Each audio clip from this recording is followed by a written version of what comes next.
Oh, the head coach of the Minnesota Vikings, Kevin O'Connell, is joining us. How are you, Coach? I'm doing well, guys. I believe I heard you guys say that we crashed the kicker party. I think we started the kicker party. Yeah, that's right. You pound your chest. You were the first. You were breaking ground, man, in this draft. You're breaking ground. Listen, you don't have to guess how I feel about J.J. McCarthy. You already know it. Walk me through that half hour before you traded up with the Jets and whatever you're willing to share about what that half hour went through with other opportunities to trade up and you watching him drop to you. Yeah, we were, there were some nervous moments in there for sure, just because, obviously we had identified JJ as somebody we wanted to add to our football team, and how those picks went when it seemed like, at any point in time, the draft strategy may have to shift, but we were prepared for scenarios. But one of the scenarios that we were really prepared for was getting JJ McCarthy as a huge option there early on in the draft, and we were able to get him, and nobody was more excited about it than me. And then to pair that with a guy like Dallas Turner to really get that impact player in the front was huge for us. Yeah, Coach, I was going to ask you about that. Not only able to get the quarterback, but you preserved the 23rd pick. At what point in time where you start to see him come into range there with Dallas Turner, do you guys say, okay, let's just go get him? Yeah, DJ, we had Dallas in a very, very select group right at the top of our defensive board, where we said, you know what, if somehow either all the quarterbacks going, the receivers, the tackles, somehow if a guy like Dallas Turner was in striking distance to go get from pick 23 up, we were going to do that. That's how we feel about Dallas. Identified him, hosted him here on a 30 visit, and just really fell in love with him. And, to get him where we did with J.J. McCarthy, can't compliment Kwesi and his staff enough for finding a way to get that done.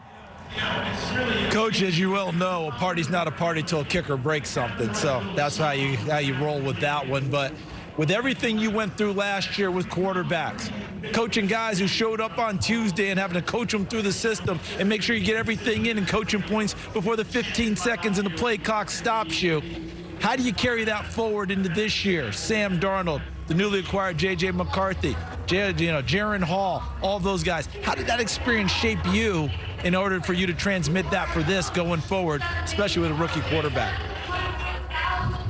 Yeah, I think anytime you deal with adversity and anytime you play 4 quarterbacks in a season, that would qualify as adversity. I think you grow as a coach, grow as a coaching staff. How are we teaching things? How learnable and digestible is our system to be able to go play with great comfort on Sundays to move the football team and score points? I think we're really primed and set up to continue to reinvent ourselves as an offense, to absolutely capitalize on what we think is a fantastic group of skill players led by Justin Jefferson. Jordan Addison had a great rookie year, and then we think we have a great tight end in TJ Hawkinson. Go out and get Aaron Jones to pair with Ty Chandler. We feel like our offense is really built to be very multiple, dynamic in really all of our skill positions. We want to run the football better consistently, and we think we've got the group up front to do that. And all of that leads to the quarterback's job being, it's the hardest job in pro football or pro sports, but what it does is it leads to that job being a little bit easier when we can really rely on those other 10 guys in our system to help them consistently move the football by using their talents and abilities. Coach, we were discussing it here on the show before you came on, all the different first-year quarterbacks. McCarthy's an interesting one because you signed Sam Darnold.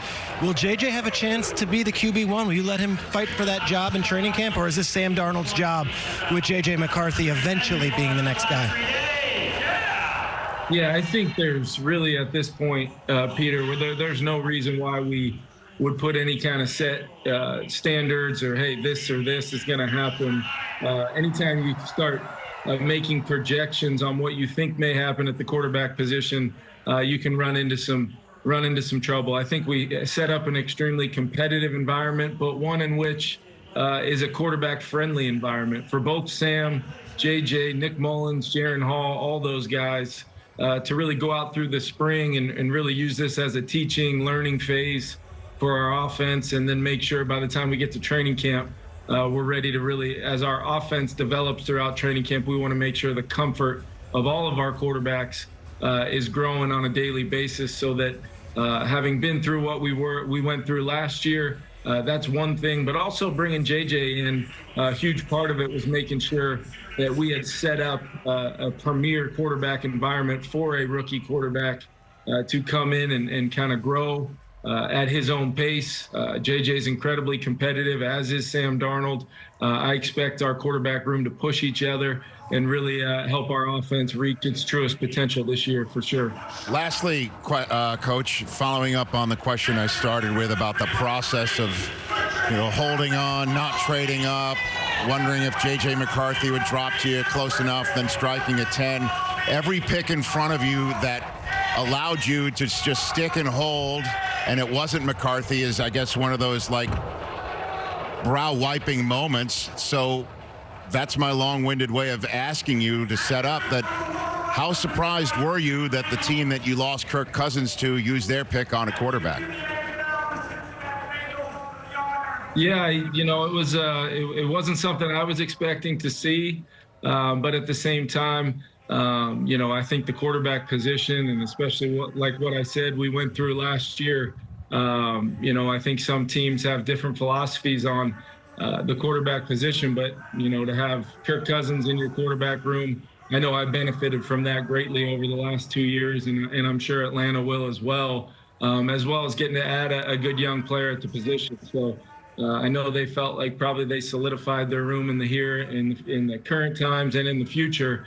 But really where we were picking behind them, that was just, another pick not being the guy that we really wanted to pull the card for, which I was happy about.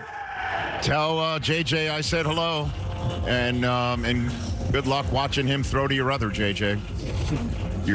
You've got an. That's right. We'll do, Rick. Thank you, guys. Yeah, you're like an embarrassment of JJ's there in Minnesota. The head coach of the Vikings, Kevin O'Connell, joining us live on our draft coverage that takes a break.